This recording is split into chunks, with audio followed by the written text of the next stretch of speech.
Selamat datang di YouTube channel aku. Nah, kali ini kita akan membahas tentang olah musik ya. Jadi, pendidikan seni di SD itu akan mengkaji tentang hal-hal yang berhubungan dengan pelaksanaan pembelajaran terpadu seni di sekolah dasar. Untuk dapat menguasai dan melaksanakan pembelajaran terpadu seni di sekolah dasar, diharuskan mempelajari materi substansi seni, musik, tari, dan seni rupa, seperti wawasan seni, pengetahuan dasar seni, apresiasi seni, pengalaman mengelola dan mencipta karya seni musik untuk anak SD. Selain itu, teman-teman juga perlu menguasai seluk-beluk pembelajaran terpadu seni seperti konsep dasar pendidikan seni di SD, kemampuan dan karakteristik seni anak di SD, serta desain pembelajaran terpadu seni di SD. Di samping pengalaman belajar, teman-teman yang diperoleh melalui bahan materi dari buku paket atau dari media pembelajaran lain, video pembelajaran. Nah, teman-teman juga perlu mendalami materi yang disajikan di dalam media non-cetak lainnya ya. Tadi yang cetak adalah buku, terus ada koran mungkin, atau teman-teman punya modul-modul lain yang berkaitan dengan musik, misalnya tentang penelitian atau apapun itu. Nah, ada juga yang non cetak tuh, kayak dari audio, video, terus video pembelajaran misalnya dari channel YouTube resmi atau apapun itulah ya, serta sejumlah latihan praktek yang harus dilakukan dalam bentuk tutorial tatap muka yang dirancang khusus. Nah, di sini kemampuan Anda akan dievaluasi melalui berbagai tugas akhirnya. Nah, dimaksudkan tugas akhir itu yang seperti apa? Di dalam sebuah proses kan pasti ada yang namanya evaluasi ya kan. Nah, kalau teman-teman udah nanti bergelut di bidang pendidikan seni, khususnya di sekolah atau dimanapun berada, nah gimana caranya kita bisa tahu kalau apa yang udah kita ajarin itu berhasil atau enggak? Kalau enggak, dari evaluasi ya. Karena itu kenapa evaluasi juga menjadi tugasnya teman-teman di akhir. Jadi nggak cuma ngajar, nggak cuma ngasih materi, nggak cuma praktek aja, tapi kita juga harus ada evaluasi supaya kita tahu apa kekurangan, apa kelebihan, dan bagaimana hasil pembelajaran yang sudah kita lakukan selama mungkin ada yang per materi, ada yang hitungannya semester atau apapun itu gitu ya. Nah, di sini sejatinya itu ada 3 kegiatan belajar musik. Yang pertama ada bernyanyi, ada mendireksi, dan ada bermusik gitu. Kalau bernyanyi tentu bukan hal yang asing bagi teman-teman. Setiap hari teman-teman dapat melihat dan mendengarkan orang bernyanyi lewat TV, radio, dari handphone, gadget gitu kan. Atau mungkin juga teman-teman di sini semuanya suka nyanyi tapi belum menguasai teknik yang baik dan benar. Oleh karena itu, tujuan yang hendak dicapai melalui kegiatan bernyanyi itu adalah teman-teman mampu bernyanyi dengan teknik yang benar. Nah, ya pasti namanya bernyanyi kita hampir semuanya pasti pernah nyanyi lah ya. Kalau misalnya waktu kita zaman SD, setiap hari Senin itu kita udah nyanyiin lagu wajib, atau waktu kita anak-anak, waktu kita TK, waktu kita SD, nah itu kita juga pasti ada nyanyi. Nah itu, jadi saya rasa semua orang pasti pernah bernyanyi gitu ya. Di sini penguasaan teknik vokal yang baik dan benar bermanfaat bagi kesehatan serta pencapaian rasa keindahan bernyanyi yang diinginkan. Dengan menguasai teknik bernyanyi juga akan berguna bagi pelaksana tugas kelak. Nah, salah satu tugas teman-teman nih setelah menjadi guru di SD nanti adalah mengembangkan kemampuan anak didik untuk bernyanyi.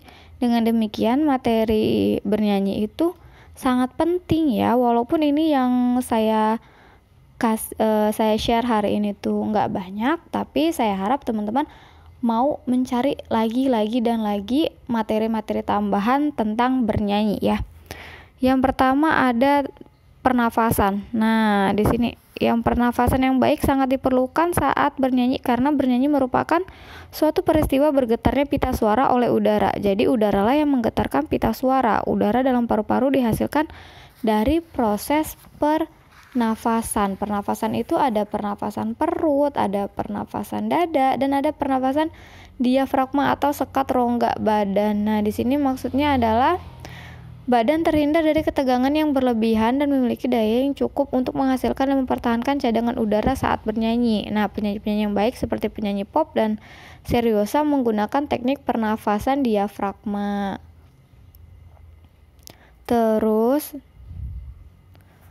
ada juga saat kita melakukan pernafasan perut itu, bagian yang mengembang itu adalah bagian perutnya kita. Tapi kalau kita melakukan pernafasan dada, bagian yang mengembang itu adalah bagian dada kita. Tapi kalau misalnya kita melakukan pernafasan diafragma, bagian yang mengembang itu adalah rongga-rongga diafragma kita gitu ya. Nah, di sini saya bagiin beberapa cara untuk bernafas diafragma yang baik. Yang pertama, teman-teman bisa berdiri dengan rileks, posisinya tegak, badannya usahakan punggungnya nggak bungkuk, tangan diletakkan di pinggang menyentuh tulang rusuk misalnya. Terus tarik nafas dalam-dalamnya melalui hidung selama 2 hitungan, terus pertahankan beberapa saat 2 hitungan, terus keluarkan udara melalui mulut 4 hitungan, kendurkan otot atau relaksasi dengan 2 hitungan. Nah ini ya, jadi proses bernafas yang baik sewaktu bernyanyi adalah menghirup, menahan, mengeluarkan, menahan, lalu diulang lagi. Dan perlu teman-teman ingat, saat menarik nafas, bahu tidak diangkat dan dada tidak digerakkan ke atas secara berlebih-lebihan. Bagian dada yang berkembang adalah sekat rongga badan yang ditandai dengan mengembangnya otot dekat ulu hati dan di sekitar sisi badan. Begitu ya. Terus teknik bernyanyi nih. Sebelum memulai latihan teknik bernyanyi, terlebih dahulu teman-teman mengenal jenis suara teman-teman sendiri. Suara manusia dibagi menjadi suara anak-anak dan suara dewasa. Suara anak-anak dibedakan menjadi 2, yaitu suara tinggi dan suara rendah. Suara dewasa dibagi menjadi suara wanita dan suara pria. Jenis suara wanita dan pria dewasa masih dibedakan menurut register atau ambitusnya. Dalam paduan suara biasanya hanya dibagi dalam 4 jenis, yaitu ada sopran, alto, tenor, dan bass. Jadi, pembagian suara tersebut berdasarkan jangkauan suara yang dapat dicapai oleh seseorang. Kalau suara wanita itu ada yang namanya tinggi, sopran, sedang itu disebutnya mezzo-sopran, rendah disebut alto. Kalau suara pria itu tinggi disebutnya tenor, sedang itu bariton, rendah itu bass. Nah, kalau suara anak-anak itu tinggi dan rendah gitu ya.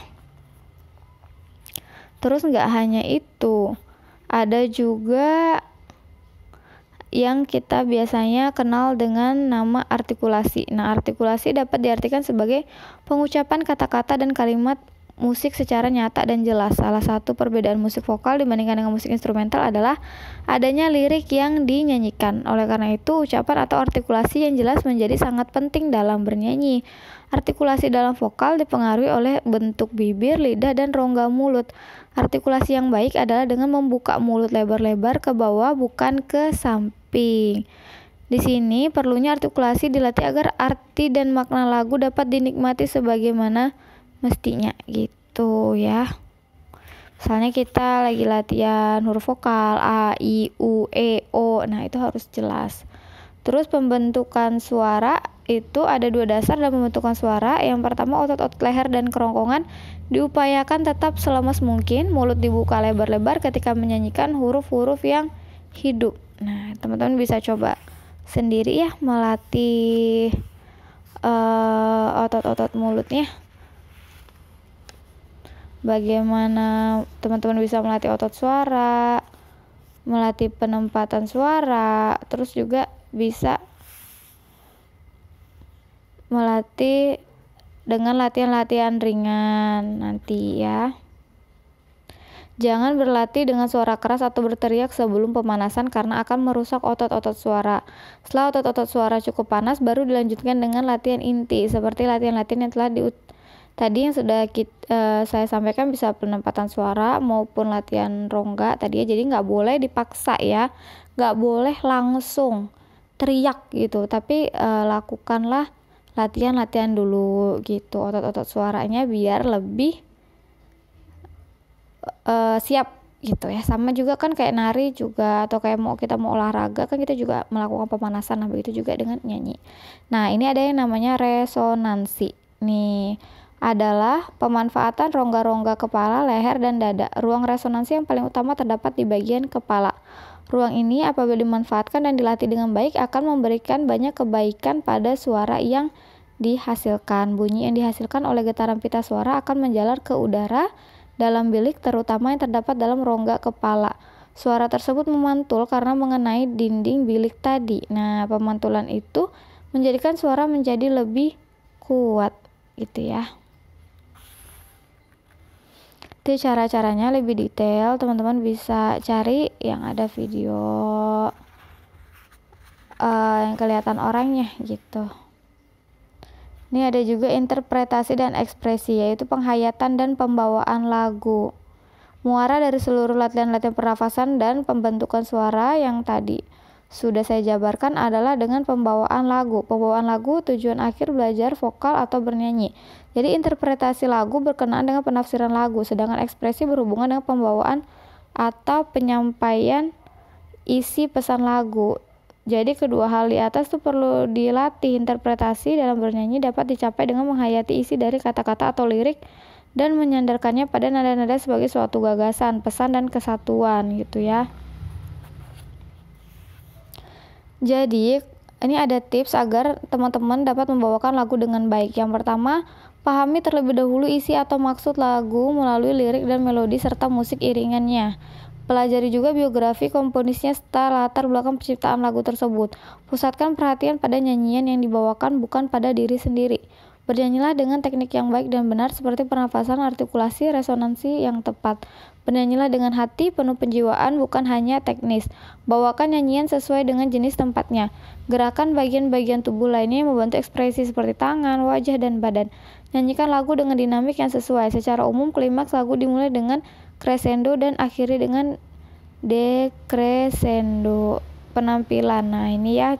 Jadi setelah tadi kita berlatih, bernyanyi yang baik tidaklah seperti yang kita saksikan setiap hari melalui acara televisi yang kurang memerhatikan kostum dan gerakan-gerakan yang berkenaan dengan lagunya. Bernyanyi yang baik dan benar adalah sesuai dengan ungkapan isi lagu yang hendak dinyanyikan. Sikap bernyanyi yang baik sewaktu berdiri maupun duduk adalah tidak terganggunya organ-organ pernafasan dan organ vokal yang diperlukan gitu. Jadi dia harus sesuai gitu. Busananya juga ya, pemilihannya juga harus diperhatikan. Sangat tidak baik apabila hanya berpakaian seadanya di panggung. Yang harus kalau kita mau nyanyi di panggung ya berarti harus total gitu. Dan gak bagus juga kalau terlalu berlebihan. Begitu juga nanti kalau teman-teman ke sekolah gitu ya. Nah, bagaimana teman-teman memilih baju yang cocok untuk anak SD? Jangan sampai anak SD teman-teman kasihnya baju buat nyanyi, baju-baju yang dewasa gitu kan nggak cocok, atau make up yang dewasa kan nggak sesuai dengan umurnya gitu ya. Nah, jadi semua orang yang memiliki organ vokal yang normal dapat bernyanyi. Bernyanyi yang baik membutuhkan latihan rutin dan kontinu. Berlatih yang baik selalu dalam keadaan rileks atau menghindari ketegangan yang berlebihan. Salah satu prasyarat bernyanyi yang baik adalah pernafasan. Pernafasan yang baik adalah pernafasan sekat rongga badan atau diafragma.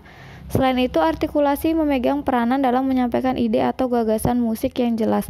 Resonansi membantu pengungkapan musik karena suara yang akan terdengar telah mengalami pengolahan dan penempatan resonansi yang tepat.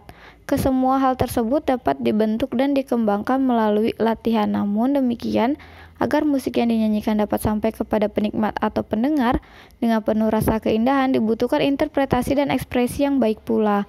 Pengetahuan dan wawasan terhadap karya yang akan dinyanyikan dibutuhkan untuk pencapaian tujuan dari bernyanyi.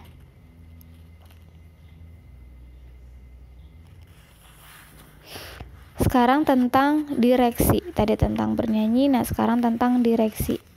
Mendireksi itu apa sih? Nah, di sini mungkin teman-teman sering ngelihat dirijen gitu ya, kalau lagi mau ngebawain lagu, misalnya kita bernyanyi bersama atau itu, nah itu salah satunya gitu. Atau konduktor gitu kan, yang biasa kita lihat kan, misalnya mau upacara hari Senin, terus ada yang bawain lagunya gitu kan. Nah, terus yang tangannya bergerak. Nah, itulah yang kita sebut dengan dirijen. Nah, di sini penting ya untuk mempelajari direksi, karena nanti kalau terjun ke lapangan, teman-teman udah enggak kagok lagi gitu. Jadi aba-aba sangat penting dalam permainan kelompok musik seperti paduan suara ansambel maupun orkes. Aba-aba selain memperlihatkan irama dan tempo lagu juga memberikan tanda-tanda ekspresi.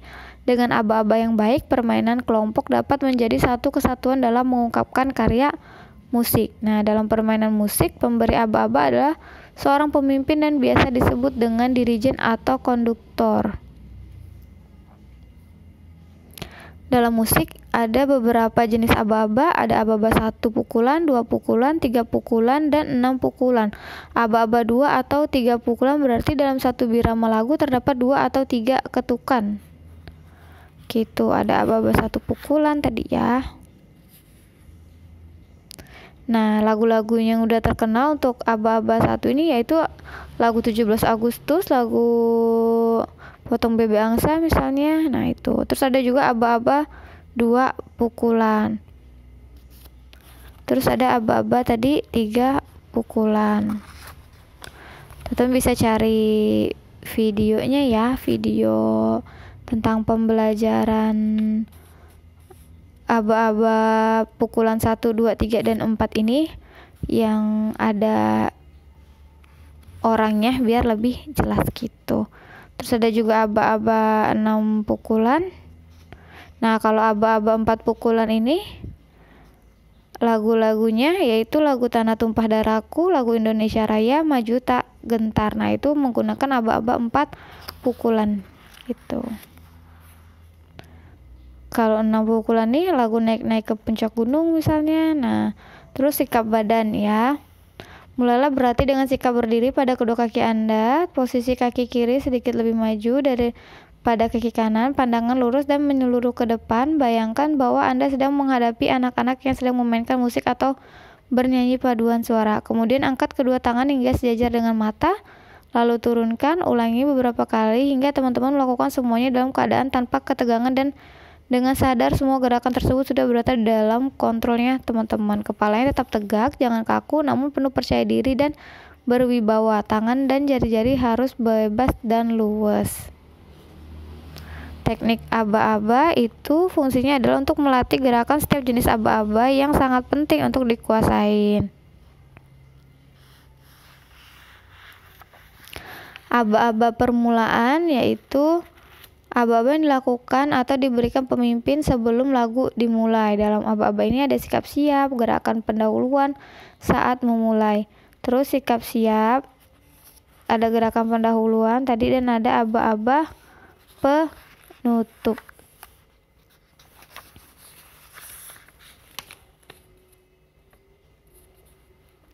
Jadi mendireksi merupakan salah satu kegiatan dalam berolah musik. Aba-aba yang diberikan berguna untuk menyatukan seluruh penghayatan dan pembawaan suatu karya musik.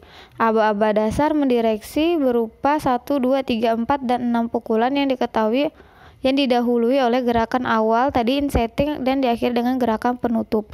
Dalam mendireksi tidak hanya tangan saja yang digerakkan melainkan badan dan bahkan dengan mimik. Nah, di sini saya ada pertanyaan nih.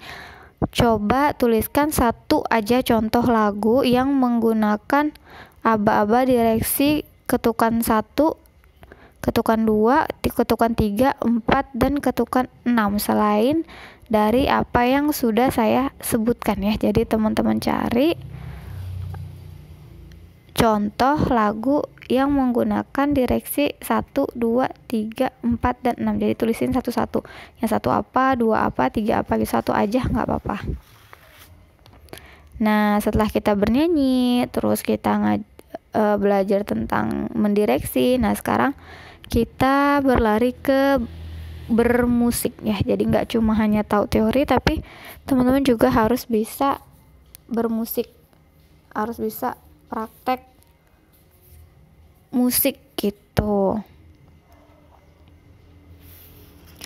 Setelah kita berlatih bernyanyi dan mendireksi, kini kita akan berlatih bermain instrumen musik. Instrumen yang akan teman-teman pelajari yaitu bisa berupa musik gitar, perkusi, dan suling.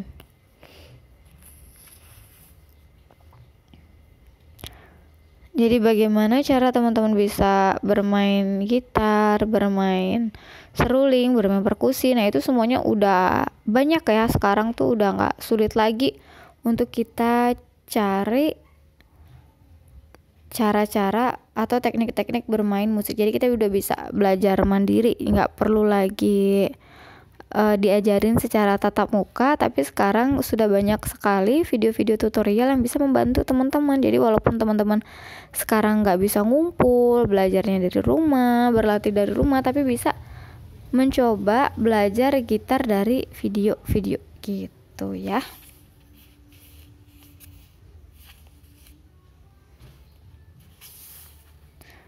Jadi gitar termasuk alat musik kordofon yang dimainkan dengan cara dipetik, ditinjau dari fungsinya, maka gitar dapat digolongkan sebagai alat musik tunggal atau solo maupun sebagai alat musik pengiring. Jadi bagian-bagian gitar itu ada kepala, ada penala, ada nut, ada leher, ada frets, ada fingerboard, ada badan, ada kotak suara, ada lubang suara, dan bridge. Nah, kalau sikap bermainnya nih harus dengan baik dan benar, supaya apa? Supaya badannya nggak pegel, terus cara mainnya juga betul gitu. Gunakan kursi tanpa sandaran samping dan tinggi kursi disesuaikan dengan tinggi pemain.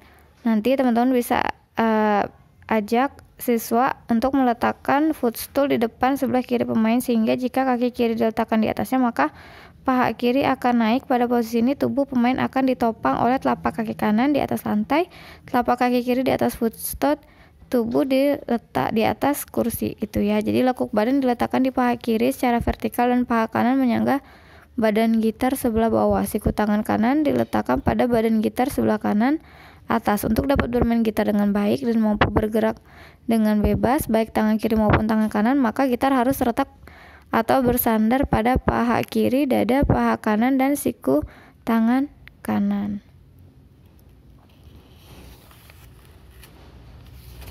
Terus ada sistem penalaan gitar.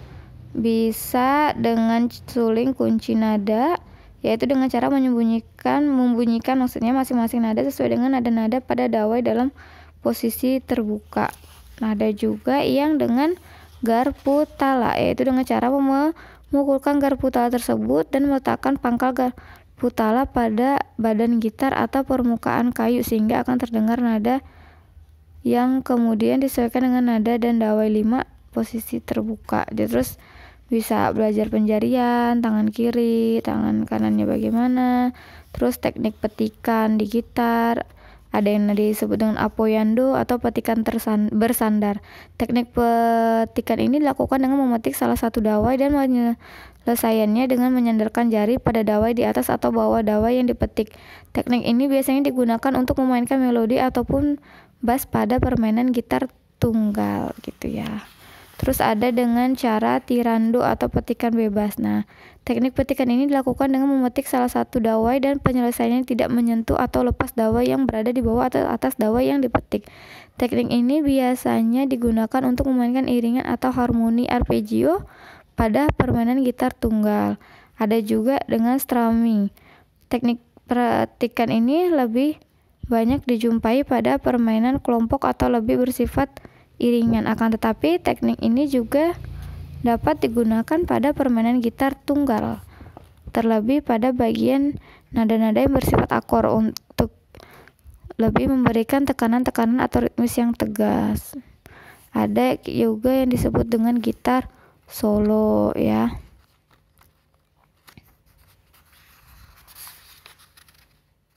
Terus ada gitar ringan, gitar solo tadi, ada gitar iringan dengan pola arpeggio misalnya di lagu pelangi, terus iringan dengan pola strumming di lagu pelangi juga bisa. Jadi beda-beda ya caranya ya tadi ya.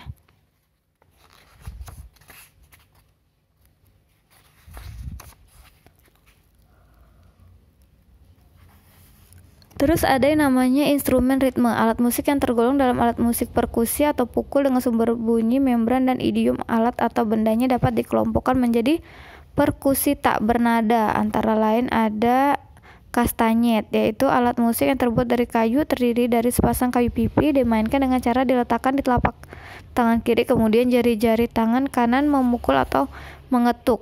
Nah, terus ada woodblock, alat musik terbuat dari kayu berbentuk panjang dengan rongga di bagian tengah, dimainkan dengan cara tangan kiri memegang alat, sementara tangan kanan memukul dengan menggunakan stick atau tongkat pemukul yang terbuat dari kayu. Letak penulisannya itu antara alat musik beda-beda ya. Terus ada triangle, adalah alat musik berbentuk segitiga terbuat dari logam. Cara memainkannya digantungkan pada jari tengah tangan kiri.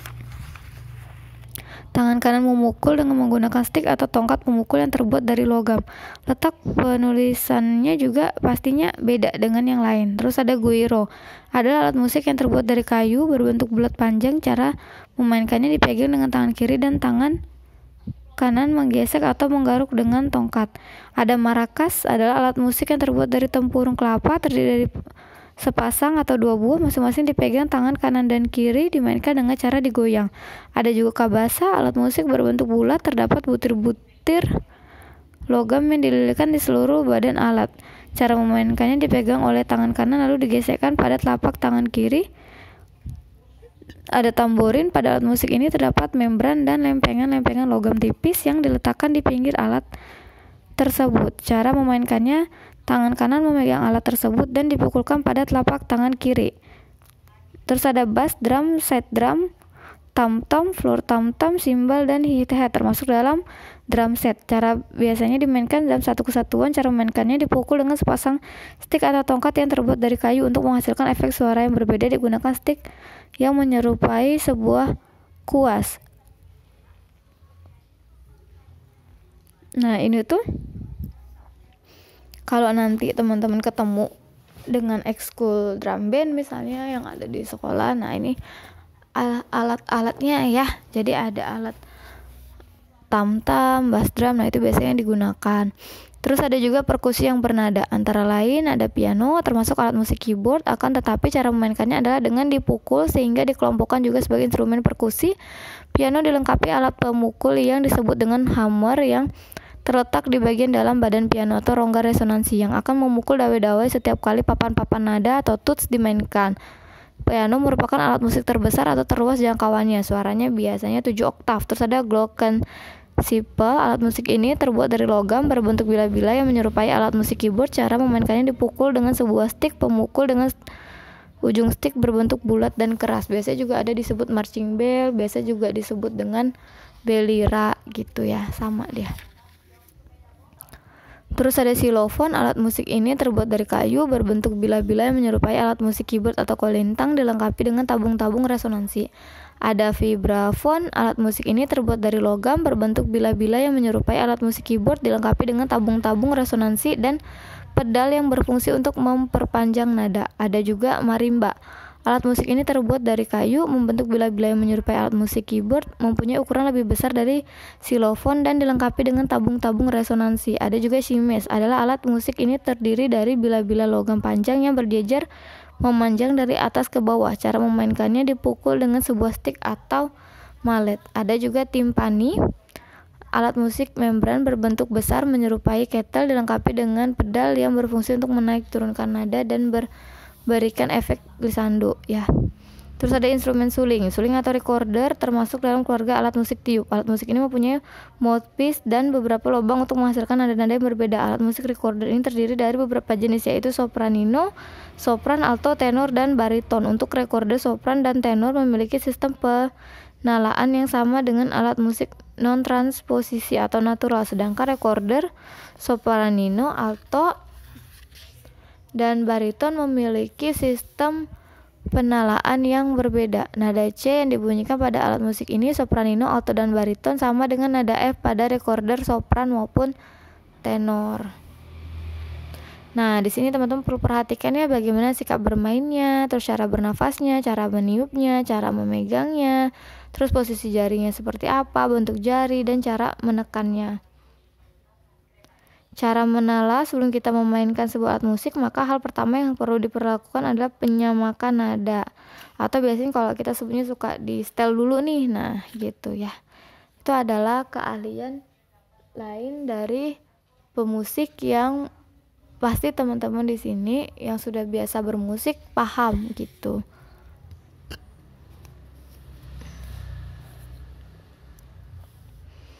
Jadi gitar adalah alat musik yang sudah dikenal secara turun-menurun yang dapat digunakan untuk instrumen tunggal maupun iringan. Kelengkapan bermain gitar adalah kursi tanpa bandar tangan, sandaran kaki, dan standar musik. Untuk menunjang keberhasilan permainan alat musik ini dibutuhkan pengetahuan teori musik umum dan latihan-latihan. Latihan yang harus dilakukan seperti apa? Yang pertama sikap bermain, terus latihan penjarian, tangan kiri dan kanan, serta latihan memainkan karya musik. Terus permainan poliritme dan progresi akor. Alat musik perkusi yang digunakan di SD adalah instrumen perkusi bernada dan tidak bernada. Alat musik yang jenisnya ini perlu dilatih untuk dapat dimainkan dengan baik. Latihan itu meliputi sikap bermainnya bagaimana, terus cara memainkan atau memegang, sistem notasi untuk masing-masing alat, dan latihan-latihan dasar ya. Terus instrumen musik lainnya adalah suling atau recorder. Alat musik tiup ini sudah biasa digunakan di SD. Hal-hal yang perlu dilatih untuk menguasai permainan alat musik suling adalah sikap bermainnya, cara bernafas, cara memegang, cara meniup, penjarian, tangga nada, dan lagu-lagu. Jadi bisa juga pakai pianika ya. Biasanya kalau SD itu sering pakai pianika, sering juga pakai suling, karena kan kalau suling sama pianika, misalnya kita mau nugasin anak untuk membawa suling dan pianika, itu kan tidak terlalu mahal ya, masih bisa dijangkau lah gitu untuk anak-anak. Untuk para orang tua maksudnya, kalau mau beliin anak-anak pianika sama suling untuk dibawa ke sekolah, itu harganya masih terjangkau dan lebih mudah juga gitu anak-anak kalau belajar main pianika kan, karena dia ada nada-nadanya, terus mainnya juga tinggal ditiup, terus tinggal ditekan nada-nadanya. Nah, jadi nggak terlalu sesulit bermain gitar gitu ya. Untuk sekolah dasar tuh cocok banget kalau misalnya pakai pianika atau pakai seruling. Nah, tidak hanya itu, jadi kita juga mengenal yang namanya teknologi ya. Kita juga mengenal yang namanya teknologi dalam pembelajaran.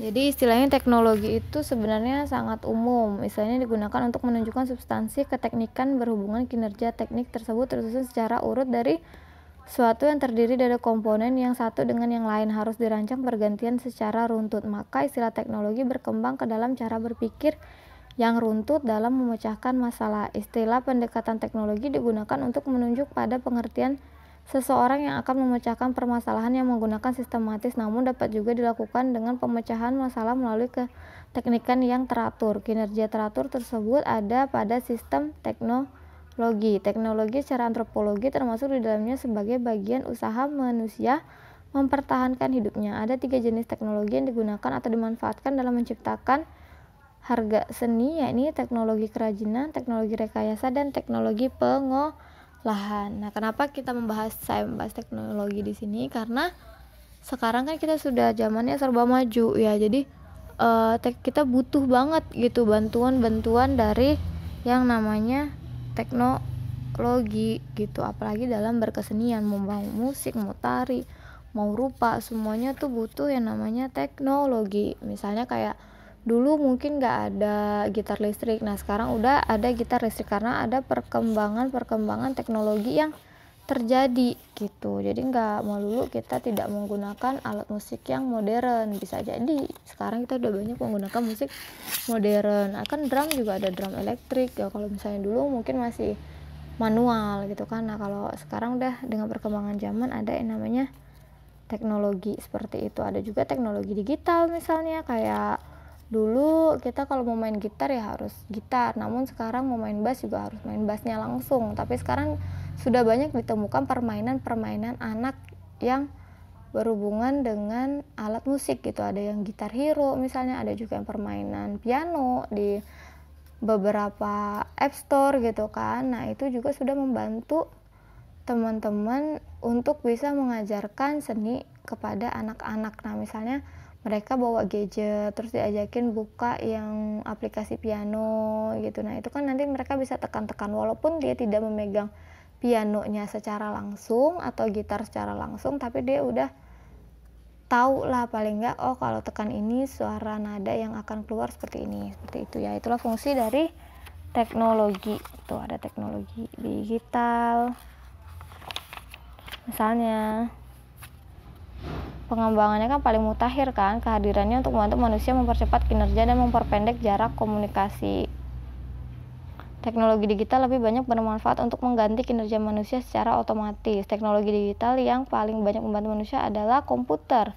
Komputer merupakan perangkat keras yang berisi rangkaian komponen, peralatan yang dapat menyimpan data, dan program-program komputer sangat banyak digunakan untuk mengembangkan kebutuhan manusia, mulai dari perlengkapan masak, dapur, sampai semua aspek ya bisa dibantu dengan komputer. Nah, jadi pemanfaatannya tuh banyak ya dari teknologi digital tadi yang seperti saya bilang.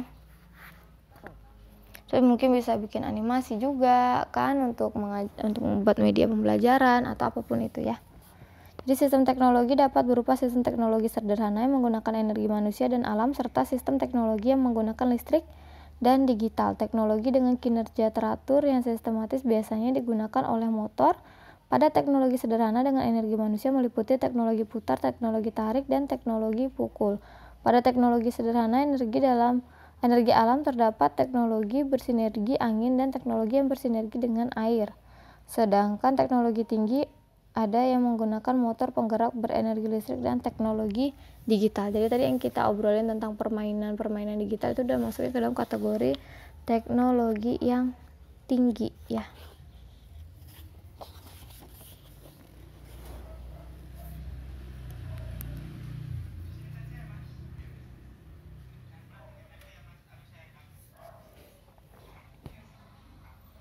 Nah, itu tadi tentang bagaimana kita mengolah seni di sekolah dasar. Tidak hanya itu, tapi juga ada yang namanya penciptaan karya musik anak SD. Jadi kan tidak melulu kalau kita harus membawakan lagu atau harus bermain lagu-lagu yang sudah ada, tapi kita juga bisa dengan menciptakan karya musik untuk anak SD. Nah, itu bagaimana, seperti apa? Nah, ini erat sekali ya kaitannya dengan nanti saat kita udah praktek tadi, mengimitasi, terus kita udah melakukan penciptaan karya musik. Nah, di situ juga kita bisa mengapresiasi gitu. Seperti di video sebelumnya, itu adalah hasil karya dari teman-teman kita yang bernyanyi gitu. Nah, di situ bisa diapresiasi gitu kan, bagaimana tampilannya, bagaimana hasil karya yang telah disampaikan gitu oleh teman-temannya. Nah, bagaimana teknik bernyanyinya mungkin, atau bagaimana penampilannya secara keseluruhan yang sudah kita lihat di sana gitu ya. Nah, menurut teman-teman nih, saya mau tanya, apa sih peran pentingnya teknologi dalam pelajaran seni musik? Ya, jadi coba jelaskan kepada saya nih, bagaimana sih peranan pentingnya teknologi dalam bermain musik. Jadi apa peranan pentingnya teknologi untuk mempelajari musik gitu ya, baik dalam bermain musik, baik dalam mempelajarinya, baik dalam aplikasinya. Nah, itu pokoknya teman-teman ceritain sama saya apa ya peranan pentingnya kita sebagai pendidik atau calon pendidik nanti perlu banget bisa menguasai teknologi gitu ya.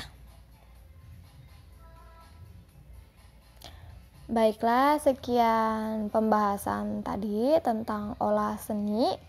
Nah, nanti sampai bertemu di materi berikutnya, yaitu ada tentang penciptaan karya musik anak SD. Terus kita juga bakalan ngebahas lagi tentang bagaimana sih sebenarnya prinsip pembelajaran seni di SD, hal-hal apa aja sih yang bisa kita kembangkan, yang bisa kita terapkan, yang bisa kita maksimalkan di sekolah dasar gitu kan. Sekolah dasar kan ada tingkatannya kan, ada yang kelas 1, kelas 2, kelas 3, kelas 4, kelas 5, kelas 6. Nah itu kan pasti juga cara kita mengajarnya beda-beda, dan hasil dari karya mereka juga pasti beda-beda gitu ya. Terima kasih sudah mendengarkan materi kali ini. Jangan lupa like, komen, dan share semuanya. Semoga ilmunya berkah selalu. Amin. Assalamualaikum warahmatullahi wabarakatuh.